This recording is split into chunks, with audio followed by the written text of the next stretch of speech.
السلام علیکم، کیسے ہیں آپ سب؟ امید ہے کہ آپ سب خیریت سے ہوں گے۔ آج میں لے کر آئی ہوں دل محبت کا طالب بائے شازیہ رفیق۔ مگر آگے بڑھنے سے پہلے اگر آپ میرے چینل پر نیو ہیں تو کائنڈلی میرا چینل سبسکرائب کر دیں، ویڈیو کو لائک کر دیں، کامنٹ کر دیں، شیئر کر دیں۔ چلیے آئیے شروع کرتے ہیں پھر دل محبت کا طالب بائے شازیہ رفیق۔ باہر موسلا دھار بارش ہو رہی تھی۔ شام سے خطرناک تیور کا موسم آخر رات شروع ہوتے ہی برس پڑا تھا۔ اندر وہ چاروں بے چین روحوں کی مانند چکر لگا رہی تھیں۔ سماما وقتاً فوقتاً جھانک کر دوسرے کمرے میں سوئی ہوئی دادی ماں پہ بھی نظر ڈال لیتی تھی۔ تمہیں کیا ہے؟ بار بار ادھر جھانک رہی ہو تاکہ دادی نے نہ بھی اٹھنا ہو تو کھٹکے سے ان کی آنکھ ضرور کھل جائے۔ رحمہ نے اپنی جھنجھلاہٹ اور اضطراب اس پہ نکالا۔ کیا مطلب ہے؟ میں تو حسب عادت غصہ کی وجہ سے سماما کے منہ سے پورے الفاظ نہیں نکل رہے تھے، اسی لحاظ سے مضحکہ خیز انداز میں وہ ہکلا رہی تھی۔ کوئی اور موقع ہوتا تو سب حسب معمول وہ اس کا ریکارڈ لگاتی، مگر اب تو ان کی جان پہ بنی ہوئی تھی۔ اسی لیے ریدا نے اپنی 1 سال کی بڑائی کا فائدہ اٹھا کر ان دونوں کو ڈانٹا۔ مجھے سمجھ نہیں آتی کہ آخر حسن اور روحان کو مشورہ کس نے دیا تھا کہ اتنے خراب موسم اور اتنے ہی خراب حالات میں اٹھ کر اس وقت کھانا لینے چل پڑیں، جبکہ بڑے ابا کی گاؤں سے آمد بھی کسی بھی وقت متوقع ہے۔ اتنی دیر سے خاموش بیٹھی نیہا کو عادت کے مطابق کافی دیر کے بعد اصل بات پوچھنے کا خیال آیا تھا۔ سماما نے مجرمانہ انداز میں سر جھکا لیا۔ ردا اور رحمہ کی ملامتی نظروں نے بھی سماما تک سفر کیا تھا۔ تم روحان کو اچھا خاصا پریشان کیے رکھتی ہو سماما، حالانکہ یہ جانتی بھی ہو کہ جس فیلڈ سے اس کا تعلق ہے ان کے پیچھے تو دہشت گرد کتوں کی طرح ان کی بو سونگھتے پھرتے ہیں۔ کیسی بیوی ہو تم؟ نیہا ان چاروں میں بڑی تھی، اس لیے بعض اوقات ان کی اوٹ پٹانگ حرکتوں سے لا علم محض ان کو سپورٹ کرنے کے لیے ان کے ساتھ ہو جاتی تھی۔ مگر آج سماما کی حرکت نے اسے اچھا خاصا تپا کر رکھ دیا تھا۔ ساتھ ہی روحان کی لاپرواہی اور بے احتیاطی نے مزید غصہ دلا دیا تھا، اسی لیے بلا تکلف اس نے سماما کو لتاڑ کر رکھ دیا۔ اچھا بس کرو، اسی بیچاری کا بھی اتنا قصور تو نہیں ہے۔ یہ روحان کے بچے اور حسن کی خواہش تھی کہ شہر کے باہر نئے کھلے ریسٹورنٹ کے وہاں جا کر کھانے سے بہتر ہے کہ آج کھانا گھر لایا جائے۔ سماما نے محض ان کی فیور کی تھی۔ رحمہ سے سماما کی آنکھوں کے آنسو برداشت نہیں ہوئے اور ہمیشہ کی طرح لاکھ سماما سے لڑنے جھگڑنے کے باوجود وہی اس کی مدد کے لیے میدان میں کودی تھی۔ جواباً نیہا نے مزید کچھ کہنا چاہا، مگر سماما کی مسکین صورت دیکھ کر سختی سے ہونٹ بھینچ کر دوبارہ سے کمرے میں مارچ پاسٹ شروع کر دیا۔ کہاں چلے گئے تھے تم لوگ؟ 2 گھنٹوں سے ہمیں سولی پہ لٹکایا ہوا ہے۔ اور روحان نے احتیاطاً ہارن دینے کے بجائے سماما کے سیل پہ فون کر کے دروازہ کھولنے کا کہا تھا، اس لیے بارش میں بھیگتی ہوئی وہ لاؤنج سے گیٹ تک کا طویل راستہ عبور کر کے پہنچی تھی۔ باقی تینوں برآمدے میں کھڑی تھی۔ اتنی دیر کی کوفت بیزاری اور سب کی ڈانٹ کا غصہ اسے روحان پہ نکالا۔ حسن تو کان دبا کر محظوظ مسکراہٹ لبوں پہ سجا کر شوپر سمیت اندر بھاگ گیا تھا۔ روحان نے خاصی حیرت سے یہ انداز اور لہجہ ملاحظہ کیا، گاڑی کا دروازہ لاک کرنا بھول کر اسے دیکھنے لگا، جو خاصی خفاسی بارش میں پوری بھیگی ہوئی اس سے مکمل لڑنے کے موڈ میں تھی۔ تم سے پوچھ کر ہی گیا تھا، راستے میں ایک گاڑی خراب ہو گئی تھی، اسی لیے دیر ہو گئی۔ جلد ہی خود کو سنبھال کر نارمل لہجے میں جواب دیا تو وہ بھی اپنی ایک لمحہ پہلے کی بے اختیاری پہ شرمندہ سی پلٹ گئی۔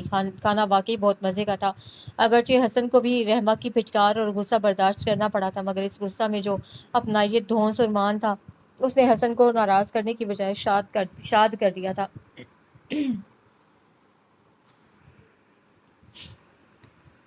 اسی لیے کھانا کھاتے ہوئے وہ مزے سے سب کو اپنے ایڈونچر کا بتا رہا تھا کہ کیسے عین سڑک کے درمیان میں گاڑی نے چلنے سے انکار کر دیا اور کیسے باری باری دھکا لگا کر وہ اور روحان اسے ورک شاپ تک لے کر آئے۔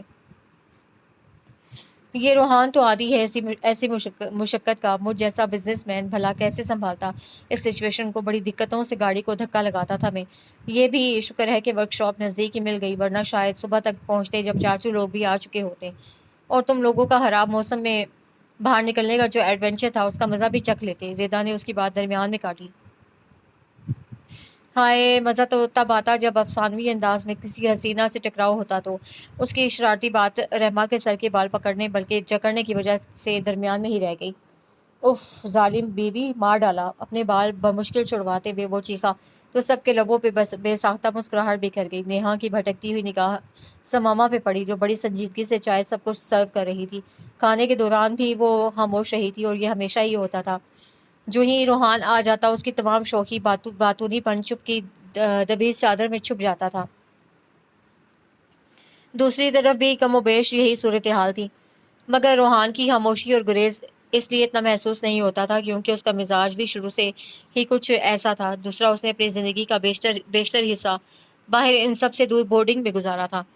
بڑے ابا اکلوتے بیٹے کی تربیت اور تعلیم کے معاملے میں بے حد سخت تھے۔ چھوٹی سی عمر میں ماں کی موت کا صدمہ، باپ کی محبت کے ساتھ ہی ان کی سخت گیر طبیعت اور پھر گھر سے دوری نے اسے وقت سے پہلے میچور، سنجیدہ اور کافی حد تک خود میں گم انسان بنا دیا تھا، اور اب تو پولیس ڈپارٹمنٹ میں ایک ذمہ دار پوسٹ سنبھالنے کے بعد وہ ان سے بالکل کٹ کر رہ گیا تھا۔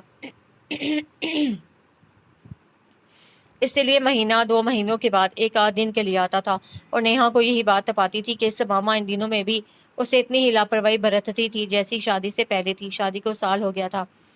6 ماہ قبل رشتہ ازدواج میں منسلک ہونے والے حسن اور رحمہ کی قابل رشک انڈرسٹینڈنگ اور پیار سب کے لیے خوشی کا باعث تھا، جبکہ سماما اور روحان کی ایک دوسرے کے لیے سرد مزاجی اور بے نیاز رویہ سب کو ذہنی اذیت اور پریشانی میں مبتلا کیے ہوئے تھا۔ مگر مسئلہ یہ تھا کہ وہ دونوں ہی اپنی آئلی زندگی پہ نہ تو کسی کو بات کرنے دیتے تھے اور نہ ہی کسی سے اپنا کوئی مسئلہ ڈسکس کرتے تھے۔ اسی لیے چھوٹے تو چھوٹے، حتیٰ کہ بڑے بھی محض ڈھکے چھپے الفاظ میں انہیں سرزنش کر پاتے تھے۔ سماما اپنا کپ لیے بیٹھی سماما اتنی خاموش اور اپنے آپ میں گم تھی کہ بے ساختہ نیہا نے اسے پکارا۔ شاید لاشعوری طور پہ وہ اس کا دھیان موجودہ حالت سے بٹانا چاہتی تھی، اور اس کی یہ پکار نادانستگی میں اتنی بلند ہو گئی تھی کہ ایک دم سے لاؤنج کا شور تھم سا گیا، اور سماما کے ساتھ ساتھ سبھی چونک کر نیہا کی طرف متوجہ ہو گئے۔ میں یہ کہہ رہی تھی کہ تمہاری چائے میں شاید مچھر گر گیا ہے، انتہائی خجالت محسوس کرتے ہوئے وہ یہ بودھی سی دلیل ہی دے پائی تھی۔ ارے واہ، ہماری نیہا آپی کی آئی سائٹ کتنی شارپ ہو گئی کہ اتنی دور سے انہیں مچھر چائے کی سیر کرتا ہوا نظر آ گیا۔ حسن نے لطیف سا طنز کیا۔ واقعی وہ ایک کونے میں بیٹھی تھی تو سماما اسے کافی فاصلے پہ ٹی وی کے نزدیک فلور کشن پہ بیٹھی تھی۔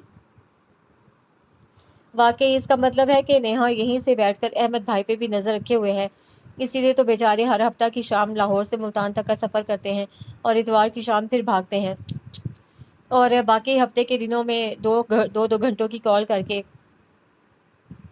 بیوی کو اپنی وفا کا یقین دلانے میں گزارتے ہیں۔ ردا نے احسن کا بھرپور ساتھ دیا۔ نیہا تو بات کر کے پچھتائی تھی، اب سب نے اس کا ریکارڈ لگانا تھا۔ ویسے آپی، آپ ہمیں بھی کوئی ایسی ٹپ دے دیں جس سے ہمارے شوہر حضرات بھی احمد بھائی کی طرح ہو جائیں۔ ایمان سے میرا تو برا حال رہتا ہے جب تک حسن گھر نہ آ جائے، اور یہ ایسا ہے کہ جان بوجھ کر میرا جی جلاتا رہتا ہے۔ لو، تمہیں کیا دے گی یہ میسنی؟ میری نند ہونے کے باوجود مجھے کوئی ٹرک نہیں بتاتی، حالانکہ جانتی بھی ہے کہ اس کا بھائی کتنا گھنا ہے۔ یہ تو میری نظر ہے، ورنہ ہارون جیسے بندے کو کون ہینڈل کر سکتا ہے؟ ردا نے اپنا دکھڑا رویا۔ نیہا نے گھور کر اسے دیکھا۔ کیوں ہارون کے ویک پوائنٹ تمہیں کس نے بتائے تھے؟ ارے جاؤ، وہ تو میں بھی جانتی تھی، آخر میرے ماموں کا بیٹا ہے، اور پھر روز کا آنا جانا۔ تم نے کون سا احسان کیا ہے؟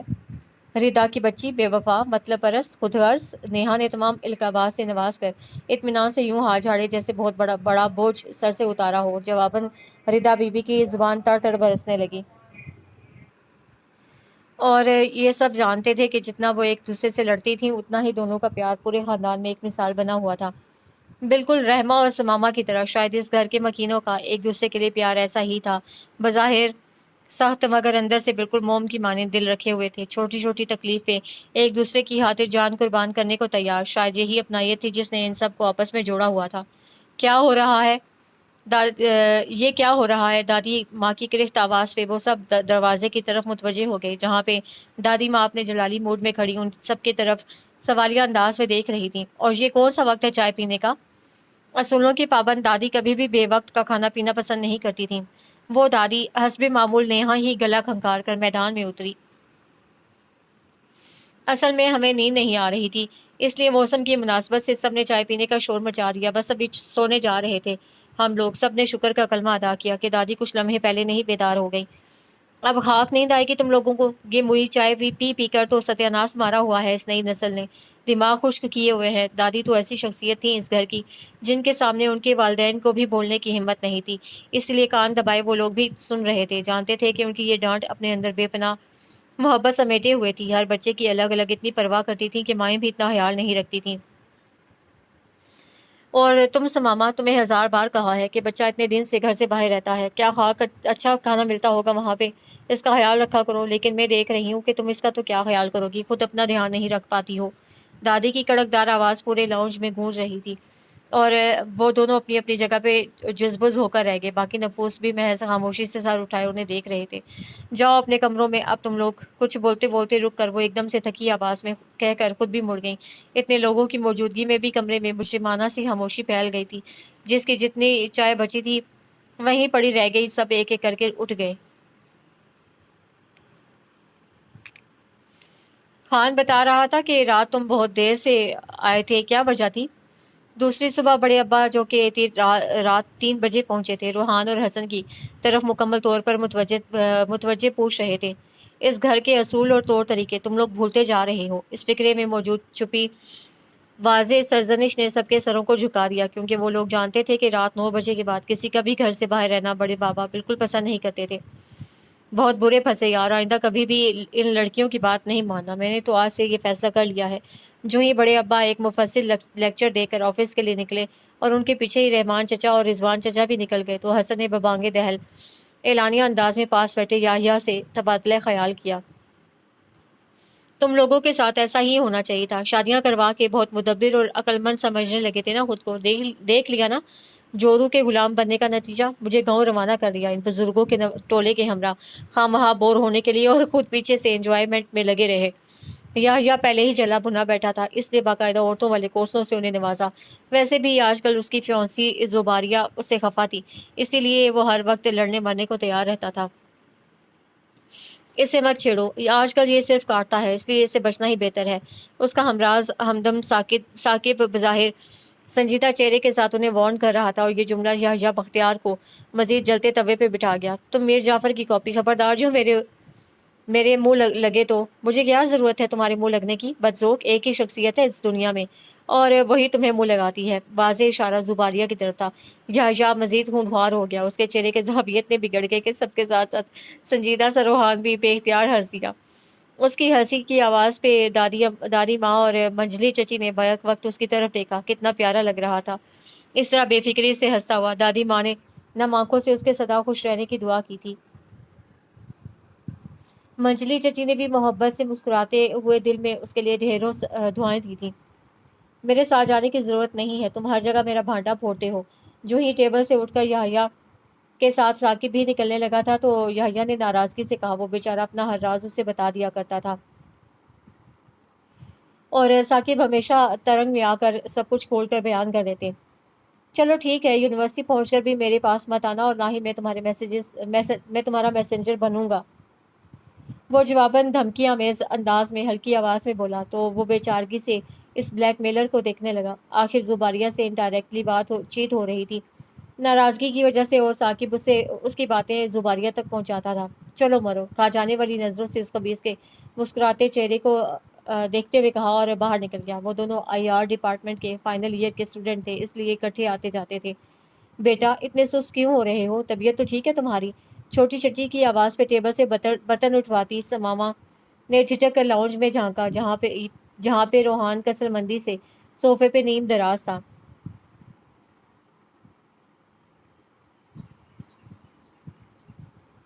اور چچی تشویش سے اسے دیکھ رہی تھی۔ کچھ نہیں چچی، بس سر میں درد ہے۔ وہ خاصا ایکٹیو تھا، سماما نے اسے بہت کم بیڈ پہ بے وقت لیٹے دیکھا تھا، مگر آج شاید اس کی طبیعت زیادہ ہی خراب تھی، ورنہ تو وہ چھٹیوں پہ آتا تو حسن کے ساتھ ہی فیکٹری چلا جاتا تھا، مگر آج وہ گھر پہ ہی تھا۔ تھوڑی دیر میں لاؤنج میں سب اکٹھے ہو گئے، ہر کوئی فکر مندی سے مختلف مشورے دے رہا تھا۔ وہ اگرچہ ان سب سے فاصلے پہ تھا، مگر ان کے دل میں اس کے لیے بے پناہ پیار تھا، اسی لیے تو اس کی معمولی سی تکلیف بھی انہیں بے چین کر دیتی۔ روحان، یہ سب رات بارش میں بھیگنے کا نتیجہ ہے۔ ردا نے کہنے کو تو کہہ دیا، مگر سب کی سوالیہ نظروں پہ جملے کی سنگینی کا احساس ہوا۔ تم رات کو نہائے تھے بارش میں؟ منجلی چچی نے حیرت سے سب کے دلوں کے سوال کو زبان دی۔ اب وہ کیا کہتا، خاموش ہی رہا۔ نہیں چچی، روحان بھائی میری میڈیسن لینے گئے تھے تو بارش شروع ہو گئی، شاید اس وجہ سے۔ بر وقت رحمہ نے ہکلاتے ہوئے بات سنبھالی تھی۔ سب نے تشکر بھرا سانس لیا، ورنہ ردا نے تو انہیں مروانے میں کسر نہیں چھوڑی تھی۔ کتنا مشکل تھا ان کی روایت پسند گھر میں کوئی عیاشی کرنا، سماما نے سوچا۔ اس سے پہلے کہ اب سب اس کی طرف متوجہ ہو کر اس کے سرد رویہ پہ سرزنش کرتے، وہ فوراً صوفے کی طرف بڑھی جہاں روحان لیٹا ہوا تھا۔ وہ خاصا نڈھال سا پڑا ہوا تھا، سرخ چہرہ تیز بخار ظاہر کر رہا تھا۔ کیسی طبیعت ہے آپ کی؟ صوفے کے پاس رک کر دھیرے سے پوچھا۔ روحان نے آنکھیں کھول کر اپنے پاس کھڑے اس وجود کو دیکھا جو اس سے صدیوں کے فاصلے پہ تھا، وہ جو مکمل طور پہ اس کی طرف اپنی توجہ مرکوز کیے ہوئے تھی۔ روحان کے ایک دم آنکھیں کھولنے پہ اور پھر بغور اپنی طرف دیکھتا پا کر خاصی نروس ہو گئی تھی، اس لیے جھجک کر تھوڑا سا پیچھے ہٹی۔ بہتر ہے۔ اس گریز پہ ایک لمحہ کو اس کا چہرہ تاریک ہو گیا، مگر جلد ہی قابو پا کر مختصراً جواب دے کر پھر آنکھیں بند کر لیں۔ باقی سب تو سماما کے قریب آنے پہ دانستہ ادھر ادھر ہو گئے تھے، مگر نیہا احمد جو آج کل ان دونوں پہ حاسی نظر رکھے ہوئے تھی، اب بھی بظاہر کچھ فاصلے پہ منجلی چچی سے باتیں کر رہی تھی، مگر کان ادھر کی گفتگو پہ لگے ہوئے تھے، اور اتنی مختصر بات چیت پہ دان کچکچا کر رہ گئی۔ واہ کیا بات ہے، لگتا ہے دو اجنبی ہم سفر ایک دوسرے سے محو گفتگو تھے، اتنی نارمل، اتنی پرتکلف۔ سماما کب سے ہو گئی؟ پہلے غصہ پھر حیرت نے اس پہ حملہ کر دیا تھا، اور وہ اپنی سوچوں میں اتنی گم ہو گئی تھی کہ حسن کے پکارنے حتیٰ کہ اس کے چیخنے پہ بھی ہوش میں نہیں آئی تھی۔ نیہا آپ ہی؟ اب اسے باقاعدہ آ کر جھنجھوڑا تھا تو وہ چونک کر ماحول میں واپس آئی تھی۔ کہاں غائب ہیں؟ گھنٹے سے آپ سے پوچھ رہا ہوں کہ ڈاکٹر عمران کا سیل نمبر بتا دیں، حسن جھلاتے ہوئے کہہ رہا تھا۔ وہ شرمندہ سی اپنے سیل فون میں کانٹیکٹس کھنگالنے لگی۔ پلیز میری اتنی کیئر مت کرو، مجھے عادت نہیں ہے۔ وہ 2 دن سے مسلسل اس کی خدمت کر رہی تھی، کیونکہ اگر دادی ماں کی نظروں سے بچتی تو امی کا غضبناک چہرہ بے پناہ نصیحتوں کے ساتھ سامنے آ جاتا، پھر چھوٹی چچی کی فہمائشی خاموش نظریں ہوتیں، اور وہ ان نگاہوں کی مختلف اقسام سے بچنے کے لیے اسی میں عافیت جانتی تھی کہ محترم کی وقتاً فوقتاً مزاج پرسی کرتی رہے۔ اور آج تیسرے دن خاصے چڑے لہجے میں یہ حکم موصول ہوا تو اس پل سماما کا دل چاہا کہ ہاتھ میں پکڑا سوپ کا باؤل دیوار میں مار دے، یا پھر اپنے سر میں، جس کی تیاری سب خواتین نے اپنے تجربات کی روشنی میں 3 گھنٹوں میں اسپیشل آرڈر پہ اسے تیار کروایا تھا۔ عادت تو کسی بھی چیز کی ڈالنی پڑتی ہے، اور بعض موقعوں پہ یہ سمجھ لے کہ دوسرا فریق بھی مجبوری میں سب کچھ کر رہا ہے۔ سماما نے فوراً اس پہ جتا دیا کہ وہ بھی خوشی سے اس کی خدمت نہیں کر رہی ہے۔ وہ ایک لمحہ کو اس کی طرف دیکھتا رہ گیا۔ کیسے دور کر دیا تھا اس نے سماما کو خود سے، کیسے بھول گیا تھا کہ ساری زندگی میں قدم قدم پہ وہ اس کی ضرورت تھی، مگر بعض اوقات ہماری معمولی کوتاہی ہمارے مستقبل کو مکمل تاریک کر دیتی ہے۔ نگاہوں کے ارتکاز پہ سماما نے جو ہی نظر اٹھائی وہ اسے دیکھتا ہوا کہیں گم تھا، اور یہ کچھ کہتی سنتی پشیمان سی نظریں ہمیشہ کی طرح اس جھنجھلاہٹ میں مبتلا کر گئیں، اسی لیے باؤل سے سائڈ ٹیبل پہ پٹک کر کمرے سے نکل گئی۔ روحان نے گہرا سانس لے کر اپنے اندر کی گھٹن کو باہر نکالنا چاہا، مگر ناکام رہا۔ صفحہ وقت پہ تحریر بدل جاتی ہے، آیت ہجر کی تفسیر بدل جاتی ہے، ایسا وقت بھی آتا ہے میری نیند پہ جب خواب سے پہلے ہی تعبیر بدل جاتی ہے۔ بیڈ گراؤنڈ سے ٹیک لگائے وہ مکمل طور پہ کمبل میں گم سماما کو دیکھ رہا تھا۔ اس کا گریز اس کے لیے اجنبی نہیں تھا، وہ پچھلے کتنے عرصے سے یہ تکلیف دہ رویہ سہ رہا تھا، اور شاید بلکہ یقیناً اس رویے کا حقدار تھا۔ تیسری سگریٹ سلگاتے ہوئے وہ بے انتہا عزم ہلال کا شکار تھا۔ کل اسے واپس جانا تھا، آج نیہا کی بیٹی اور ردا کے بیٹے کی اکٹھی بسم اللہ تھی، اس لیے تقریباً سارا خاندان مدعو تھا۔ پیاری سی پریا احمد اور گول مٹول سا سمیر سب کے اسپیشل پروٹوکول پہ پوری تقریب میں بے حد خوش پھرتے رہے تھے۔ سماما نے پریا کو گود میں اٹھا کر پیار کیا تو اسی وقت خاندان کی ایک خاتون بول اٹھی، روحان اب تم لوگ بھی اپنے آنگن میں رونق لگاؤ ایسی۔ سماما نے زخمی نظروں سے اپنے سے چند قدم فاصلے پہ کھڑے روحان کو دیکھا تھا، اور وہ اپنی جگہ پر کٹ کر رہ گیا۔ بعض اوقات ہماری سادگی میں کہی ہوئی بات بھی کیسے دلوں پہ زخم لگاتی ہے۔ اگر ہم جان جائیں تو کبھی بنا سوچے سمجھے نہ بولیں۔ وہ سوچ کر رہ گیا۔ وہ خاتون تو اپنی بات کہہ کر مزے سے دوسری طرف متوجہ ہو گئی، مگر یہاں دو نفوس کس اذیت میں گھر گئے ہیں اسے انجان تھیں۔ اس کے بعد 1 یا 2 بار سماما اسے نظر بھی آئی، مگر اس کی آنکھوں کا گلابی پن ہر بار گہرا ہی لگا تھا۔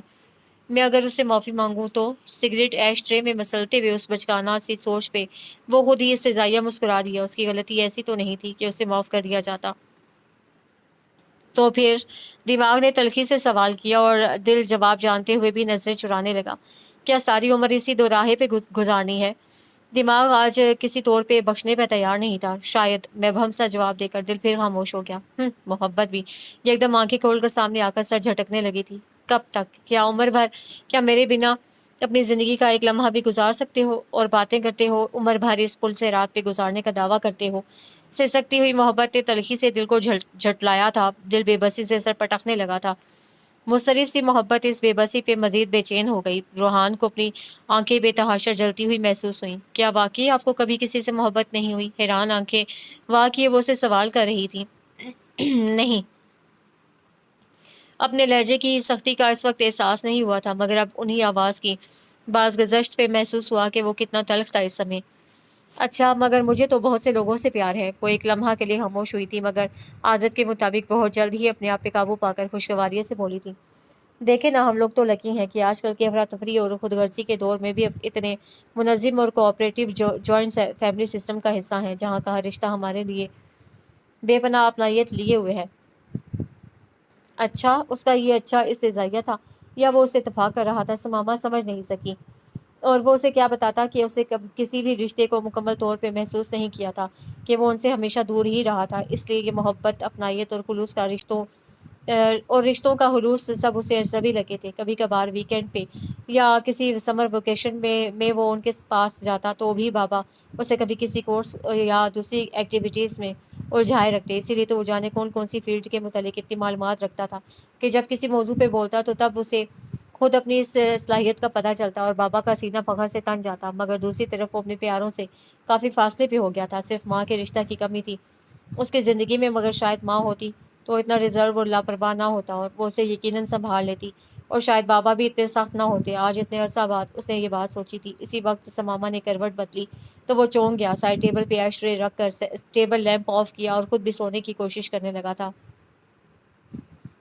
ماں، کتنا پیارا اور میٹھا لفظ ہے، اور اس کا ذائقہ تو اس سے بھی زیادہ مٹھاس بھرا ہوگا۔ میں نے ماں کو نہیں دیکھا، مگر اپنے گرد رشتوں میں اس کردار کو نبھانے والی عورتوں کو ضرور دیکھا ہے۔ اور تم جانتے ہو روحان، تب میں نے ہر لمحہ اپنے رب سے ایک ہی دعا کی، بلکہ دعا سے زیادہ شکوہ کیا، کہ یہ کہا جائے تو بہتر ہے کہ اے رب، تو نے مجھے کیوں اس رشتہ سے محروم کیا؟ مجھ سے زیادہ بد نصیب شخص تو کوئی نہیں ہوگا جو ہر لمحہ ماں کے لیے ترسا ہے۔ یحییٰ آج پھر کتارسس کے موڈ میں تھا، اور جب وہ اس کیفیت میں ہوتا تو اسے سب سے بہتر سامع روحان نظر آتا، شاید اس لیے کہ دونوں کا دکھ سانجھا تھا۔ یحییٰ بختیار روحان کی چھوٹی پھوپھو تہمینہ کا اکلوتا بیٹا تھا۔ تہمینہ پھوپھو اور بختیار پھوپھا کی روڈ ایکسیڈنٹ ڈیتھ کے بعد وہ ان کے گھر کا مستقل ممبر بن گیا تھا، اور اس گھر کے مکینوں کے دل تو رب نے محبت سے گوندے تھے، اسی لیے تو یحییٰ کے دکھ کو خود میں سمیٹ کر اسے اتنی محبتوں سے اسے سنبھالا کہ وہ خود کو اس گھر کا بیٹا ہی شمار کرنے لگا تھا۔ کبھی کبھار وہ اپنے چچا سے ملنے چلا جاتا تھا، مگر اس کا مستقل ٹھکانہ یہی آشیانہ تھا۔ تم ایسے کیوں سوچتے ہو؟ یہ بھی تو دیکھو کہ رب نے تمہیں کتنی نعمتوں سے نوازا ہے، آج نہیں تو کل سب کو ایک ایک کر کے یہاں سے جانا ہی ہے۔ تم خود کو کیوں بدقسمت گردانتے ہو یار؟ تم تو محبتوں کے معاملے میں بہت خوش قسمت ہو۔ یحییٰ کو سمجھاتے ہوئے وہ یہ بھول گیا تھا کہ رات کو وہ خود بھی رب سے شکوہ کناں تھا، ماں کی محرومی کے سلسلے میں وہ خود بھی خود اذیتی کا بارہا شکار رہا تھا۔ ہر انسان کہیں نہ کہیں بھی دکھ کو جھیل رہا ہے۔ جب تم ارد گرد دیکھو گے تو احساس ہوگا کہ کتنے بد نصیب لوگ اس دنیا میں جی رہے ہیں۔ تم نے کل دیکھا تھا نا وہ ننھا سا بچہ مارکیٹ میں؟ وہ اسے کل کا واقعہ یاد دلا رہا تھا، اور یحییٰ کو یاد آیا کہ کل جب وہ اور روحان مارکیٹ سے اپنی کچھ ذاتی چیزیں خریدنے کے لیے گئے تھے تو اچانک ایک اسٹور سے نکلتے ہوئے ایک چھوٹا سا توتلا بچہ سامنے آ گیا، جس کے پاؤں ننگے تھے اور اس کی عمر بمشکل 3.5 یا 4 سال ہوگی۔ دے لو بھائی، یہ لے لو بھائی۔ ٹشو کے چند پیکٹس سامنے کیے وہ بڑی آس سے ان کی طرف دیکھ رہا تھا۔ اس کی آنکھوں میں امید کے ساتھ جو چمک تھی اس نے روحان کے ساتھ یحییٰ کو بھی دلچسپی لینے پہ مجبور کر دیا۔ ارے تم تو بہت چھوٹے ہو، پھر تم کیوں یوں پوچھ پھر رہے ہو؟ یحییٰ نے بے اختیار سوال کیا۔ جواباً اس بچے کے چہرے پہ معصوم سی مسکراہٹ پھیل گئی، جیسے وہ سوال کا جواب نہ جانتا ہو۔ بیٹا، تم نے جوتا کیوں نہیں پہنا؟ کیا تمہیں اپنے پاؤں جلتے ہوئے نہیں لگتے؟ روحان نے گھٹنوں کے بل اس کے پاس بیٹھتے ہوئے پوچھا۔ بچہ اتنی توجہ پہ گھبرا سا گیا تھا۔ لے لو بھائی۔ وہ شاید اس فکرہ کے علاوہ کوئی اور جملہ بولنا نہیں جانتا تھا۔ ان دونوں کو تعصب نے گھیر لیا کہ کیسے اتنے سے بچے کی معصومیت کو، اس کی بچپن کی عمر کو برباد کیا جا رہا ہے۔ تمہارے ماں باپ کیا کرتے ہیں؟ ماں، اس نے حیرت سے سر اٹھا کر یہ لفظ دہرایا۔ میری ماں مر گئی۔ اس جواب نے ان دونوں کو سن کر دیا۔ مزید کچھ کہنے کی ہمت نہیں ہوئی تھی، اسی لیے خاموشی سے اپنی جیبوں سے پیسے نکال کر اس کے ہاتھ میں پکڑا دیے۔ جاؤ بیٹا، جوتا کے بغیر دوبارہ نہ باہر نکلنا۔ تمہاری ماں ہوتی تو کبھی تمہیں تپتی دوپہر میں یوں نہ باہر جانے دیتی۔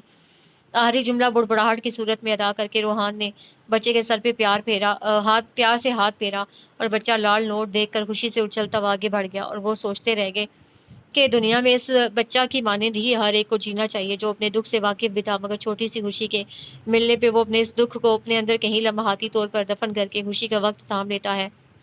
اس بچے کی مانند زندگی گزارو، اللہ اگر ایک چیز دیتا ہے تو اس کے بدلے میں کتنی نعمتیں عطا کر دیتا ہے، مگر ہم بے صبرے اور ناشکرے بندے اس چیز کو محرومی کا رونا روتے رہتے ہیں اور دوسری بے شمار نعمتوں کو بھول جاتے ہیں۔ یہ بندگی تو نہیں، روحان دھیمے سے اسے سمجھا رہا تھا، اور وہ ہمیشہ کی طرح پرسکون ہو رہا تھا۔ آج تہمینہ پھپھو کی برسی تھی۔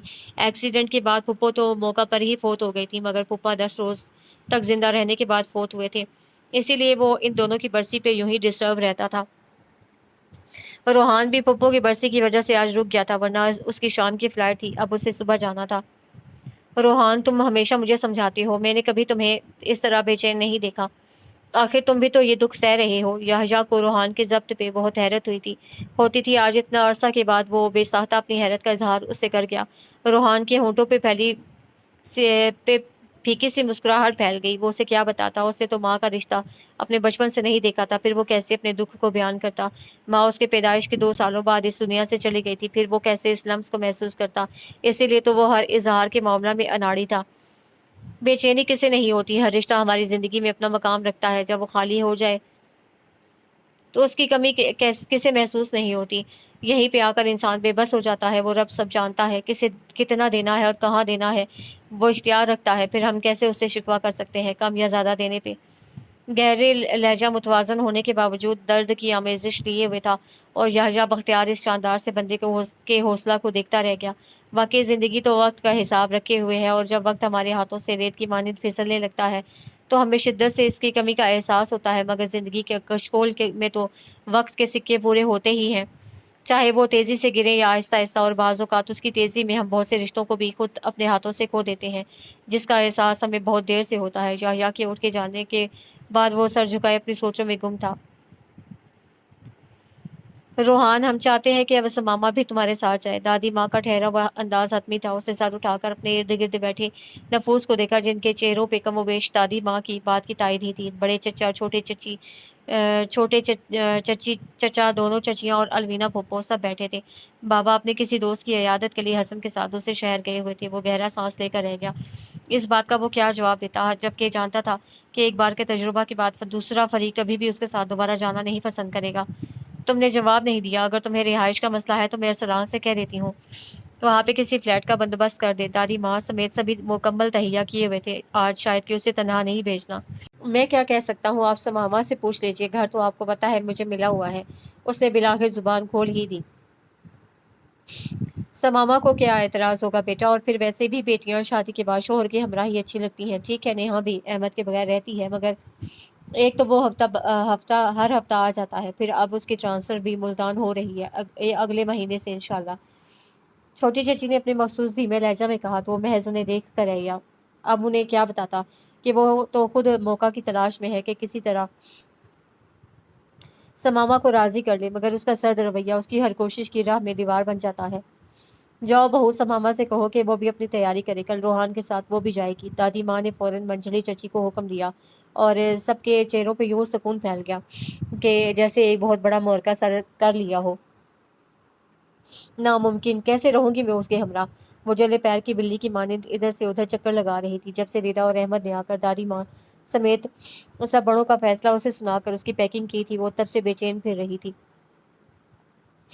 آج تک انہیں ذاتی زندگی کو کسی سے بھی ڈسکس نہیں کیا تھا، اور نہ ہی وہ چاہتی تھی کہ کسی کو بھی بھنک پڑے ان کے درمیان سرد تعلقات کی، مگر اس گھر میں سب اندھے تو نہیں تھے جو مسلسل خاموش تماشائی بنے کلائمیکس کا انتظار کیے جاتے۔ پھر اس دفعہ تو نیہا نے احمد کو اپنے ساتھ ملا کر سب بڑوں سے خفیہ میٹنگ کی تھی، اور اس مسئلہ کا حل ثمامہ اور روحان کا اکٹھے رہنا پیش کیا تھا۔ خیر، میں بھی دیکھ لوں گی، اب آر یا پار والی کیفیت ہوگی۔ بالآخر وہ خود کو پرسکون کرنے میں کامیاب ہو ہی گئی۔ ثمامہ بی بی، کبوتر کی طرح آنکھیں بند کرنے سے مسئلہ حل نہیں ہوگا، جو زیادتی ہوگی اس کا مکمل حساب کتاب ہوگا۔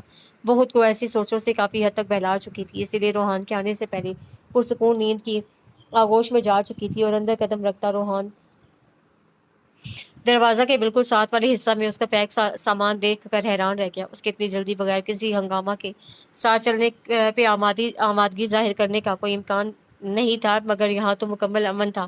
وہ الجھتا ہوا اپنی سائٹ پہ آ کر لیٹ گیا۔ ارسلان خان، رضوان خان اور رحمان خان، یہ تینوں بھائی خان ولا میں اپنی فیملیز کے ساتھ رہائش پذیر تھے۔ ان کے والد احسن خان نے یہ گھر اسی طرز پہ بنایا تھا کہ تینوں بھائی اکٹھے بھی رہیں اور کسی کی پرائیویسی بھی ڈسٹرب نہ ہو، اسی لیے بچوں کے جوان ہونے اور اکثر کی شادیاں کرنے کے باوجود سب اکٹھے رہتے تھے۔ ارسلان خان اور شبانہ کا ایک بیٹا روحان اور ایک بیٹی رحمہ تھی۔ شبانہ رحمہ کی پیدائش کے کچھ عرصہ بعد کینسر کی مرض میں مبتلا ہو کر یہ دنیا چھوڑ گئی تھیں۔ ارسلان خان نے دوبارہ شادی نہیں کی، وہ بچوں کو بھرپور توجہ دینا چاہتے تھے، مگر ایک تو بزنس کی بے پناہ مصروفیت اور کچھ اپنی جلالی طبیعت کی بنا پہ چاہتے ہوئے بھی وہ اپنے اور بچوں کے بیچ کا فاصلہ کم نہیں کر سکے تھے۔ رحمہ تو خیر لڑکی تھی، پھر اپنی ہم عمر لڑکیوں اور دادی چچیوں کا پیار پا کر بہل گئی، مگر روحان نے ماں کے ساتھ باپ کی کمی کو بہت مس کیا تھا، جو زندہ ہوتے ہوئے بھی ان سے بہت دور تھے۔ رضوان خان اور سائرہ کی 2 بیٹیاں نیہا اور عافیہ اور 2 ہی بیٹے ہارون اور حسن تھے، جبکہ رحمان خان اور راشدہ کی 3 بیٹیاں سمامہ، منال اور طوبہ تھیں اور 2 بیٹے ثاقب اور رحمت تھے۔ تقریباً سب بچوں کی شادیاں ہو چکی تھیں اور اس گھر کی سربراہ سب کی لاڈلی اور پیاری دادی ماں نے گزشتہ 2 سالوں کے دوران سب کے مشوروں کے بعد آپس میں ہی رشتے طے کر دیے تھے۔ بقول دادی ماں کے اگر گھروں میں بہتر جوڑ موجود ہیں تو باہر جانے کی کوئی ضرورت نہیں ہے، اور آنے والے وقت نے ثابت بھی کر دیا کہ ان کا یہ فیصلہ کتنا درست تھا۔ ان کے گھر کا ماحول یہ دوستانہ اور بے تکلفانہ تھا، یہ سب آپس میں محبت سے رہتے تھے۔ صرف ایک دکھ تھا جس سے ہاتھ ملا کے ماحول میں کے حقیقی رشتوں کو چھین لیا تھا، وہ شبانہ کی وفات کے بعد تہمینہ اور ان کے شوہر کی ناگہانی موت تھی۔ یہ ایسا غم تھا جو سب کے دلوں کو آہستہ آہستہ سلگاتا رہتا تھا، اگرچہ سب ہنستے بولتے تھے مگر یہ زخم موجود ہی تھا۔ تہمینہ کے بعد ان کے پاس صرف ایک ہی اکلوتی پھپھو تھی، الوینہ، جو سب بچوں میں مقبول اور ہر دل عزیز تھی۔ ہر بچہ اپنا کوئی بھی مسئلہ ہوتا ان کے پاس لے کر آتا، چاہے وہ حسن کا نیا گاڑی کا مطالبہ ہو یا پھر ثاقب صاحب کی پاکٹ منی میں کمی کا مسئلہ۔ الوینہ پھپھو زندہ باد کا نعرہ بلند ہوتا اور وہ بھی ہم سب ساتھ ہیں اس تیاری کے ساتھ میدان میں اترتی اور دادی ماں اور بڑے ابا سے منوا کر ہی واپس آتی۔ ان کی بیٹی ردا کی شادی ہارون سے ہوئی تھی اور اس کے علاوہ 2 بیٹے زبار اور زین جڑواں تھے، اور دونوں ثاقب اور یحییٰ کے کلاس فیلو بھی تھے۔ اس طرح سے آج کے گہما گہمی کے دور میں خان بلا محبتوں کا گہوارہ بنا بہت سے لوگوں کے لیے رشک کا باعث تھا۔ کیا بات ہے، طبیعت تو ٹھیک ہے؟ اس نے تشویش سے اس کے سرخ چہرے اور متورم آنکھوں کو دیکھا۔ سمامہ نے ذرا کی ذرا نظر اٹھا کر دیکھا اور دوبارہ سے روٹی بیلنے میں مصروف ہو گئی۔ وہ بہت کم اس کی کسی بات کا جواب دیتی تھی، اور اس کی یہ بے نیازی بعض اوقات روحان کی روایتی خان خون کو کھولا کر رکھ دیتی تھی۔ اب بھی یہی ہوا تھا۔ ایک تو وہ ہاسا تھکا ہوا گھر لوٹا تھا۔ 3 دن کے ٹف شیڈیول اور محنت کے بعد وہ دہشت گردی کے بہت بڑے نیٹ ورک کا سراغ لگانے میں کامیاب ہو سکا تھا۔ اس کو یہ ٹارگٹ ملتان میں اس کی چھٹیوں کے دوران ہی ملا تھا، جس سے ہر صورت پورا کرنے کی دھن اس پہ سوار تھی، اور آج بالآخر 3 راتوں کی بے خوابی اور دن کی سر توڑ محنت نے اسے کامیابی دے دی تھی۔ اسپیشل برانچ کے آئی جی سردار نوریز سے بے پناہ تعریفیں سمیٹ کر وہ گھر آیا تھا کہ وہ شروع سے ہی بہت محنتی، اصول پسند اور اپنے فرائض کے لیے سخت مشہور تھا، اور اس کے یہی اوصاف سینئرز میں بہت پسند کیے جاتے تھے۔ میں تم سے کچھ پوچھ رہا ہوں۔ روحان نے چڑھ کر اسے بازو سے پکڑ کر اپنی طرف گھمایا۔ سمامہ نے ایک نظر توے پر ڈالی ہوئی روٹی کو دیکھا جو تقریباً پک چکی تھی، اور پھر اپنی نگاہیں ہاتھوں پہ جما دی۔ وہ تیز اور سخت نظروں سے اسے گھورتا رہا۔ آج اتنے عرصے کے بعد وہ اپنے مزاج کی سختی کو اس پہ نکالنے سے روک نہیں سکا تھا، ورنہ اپنی غلطی کی سزا بھگتتے ہوئے بہت کچھ مزاج سے ہٹ کر کرنے لگا تھا۔ روٹی جلنے کی بو پہ دونوں نے بیک وقت چولہے کی طرف دیکھا۔ روحان نے برنر آف کر دیا اور ایک جھٹکے سے اس کا بازو چھوڑ کر لمبے قدموں سے باہر نکل گیا۔ وہ کتنے پل ساکت اور سپاٹ نظروں سے غیر مرئی نقطہ کو گھورتی رہی۔ کیا انجام ہونا تھا اس تعلق کا؟ کیا وہ ساری عمر یوں ہی ایک دوسرے کی مخالف سمتوں میں سفر کرتے رہیں گے؟ اپنی گن پٹیوں کو دباتا ہوا وہ بیڈ پہ ڈھیر ہو گیا۔ دماغ میں ہر طرح کی منفی سوچیں اور خیالات قبضہ جمانے لگے تھے۔ کب تک وہ اپنی زندگی کو یوں ہی گھسیٹتے ہوئے گزارے گا؟ آرام، سکون، یہ سب اس کا حق تھا جو وہ گھر میں داخل ہونے پہ حاصل کرنا چاہتا تھا، مگر فرائض میں معمولی سی کوتاہی اسے تمام حقوق سے محروم کر گئی تھی۔ زندگی میں مایوسی اور امید کے درمیان بہت معمولی سا فاصلہ ہوتا ہے، اور جب ہم ان دونوں کے بیچ کھڑے ہوں تو شیطان ہمیں بھڑکا کر خوش رنگ ہاتھ دکھاتا ہے اور اپنے راستہ کی طرف کھینچتا ہے۔ اگر انسان ذرا سا کمزور پڑ جائے تو بآسانی اس راہ کا مسافر بن جاتا ہے، اور میری یہ بات ہمیشہ یاد رکھنا کہ مایوس ہونا زندگی کی تلخ حقیقتوں سے عارضی فرار ہی صحیح، مگر آنے والی زندگی کو ہم اس طرح اندھیروں کے حوالے کر دیتے ہیں۔ بابا کبھی موڈ میں ہوتے تو اپنی اسٹڈی روم میں اسے بلا کر گھنٹوں ایسی چھوٹی چھوٹی باتیں اسے کرتے تھے، لیکن بہت دفعہ انہیں لگتا کہ ان کی باتیں سننے کے بجائے وہ سر جھکائے اپنی سوچوں میں گم ہوتا تھا۔ اسی لیے تو بہت دفعہ بات کرتے کرتے وہ چپ کر جاتے تھے۔ روحان باوجود کو چاہنے کے انہیں کبھی نہیں بتا سکا تھا کہ وہ ان کی کہی ہوئی ہر بات کو نہ صرف پورے دھیان سے سنتا ہے بلکہ اپنی زندگی میں بہت دھیان جگہ پہ ان کو اپلائی بھی کرتا ہے، نہ جانے کیوں۔ ان دونوں میں باپ بیٹا والی بات ہی نہیں تھی۔ یہ نہیں تھا کہ وہ ان سے بات نہیں کرتا تھا، بلکہ ہاسٹل میں آنے کے بعد بہت دفعہ ان دونوں میں لمبی لمبی بحثیں ہوتی تھیں، کھیل، سیاست، مذہب، ہر موضوع زیر گفتگو رہتا، مگر جہاں بات ذاتیات پہ آتی وہاں ایک دیوار سے تن جاتی ان کے بیچ میں۔ اب بھی تو جب وہ نیگیٹو ہونے لگا تھا تو بابا کی تسلی